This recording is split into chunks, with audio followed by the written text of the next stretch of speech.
Capricorn, ascendent în Capricorn, soare sau lună în Capricorn. Săptămâna aceasta se pune reflectorul pe zona comunicării, învățării, pe zona cursurilor, a relațiilor cu persoanele apropiate, frați, surori, vecini, un val de claritate bruscă, dar idei neașteptate, un restart cosmic te ajută să exprimi mult mai deschis ceea ce simți și să-ți conectezi inima cu mintea într-un mod mult mai autentic. De luni până miercuri poți simți surprize plăcute, momente de eliberare în felul în care comuni sau înveți lucruri noi.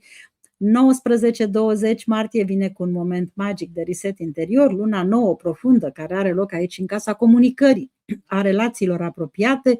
Mercur iese din retrogradare, tot aici soarele intră în berbec, activând casa casei, familiei, rădăcinilor emoționale. Apoi, spre final de săptămână, se activează